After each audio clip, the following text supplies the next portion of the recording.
নিয়ে আয়েশার গালে রেখে দিল। আয়েশা মুচকি হাসলেন, সাউদা মুচকি হাসলেন, বিশ্বনবী হাসলেন। আরশের উপর থেকে খুশি হলো কে?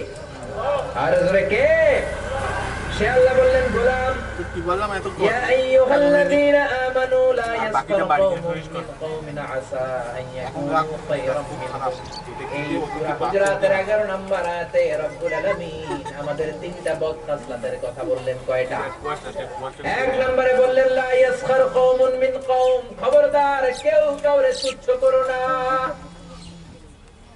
কেউ কাউকে অবজ্ঞা করো না, কেউ কাউকে খাটো করো না, দেহের স্ট্রাকচার নিয়ে আকৃতি নিয়ে ব্যঙ্গ করো।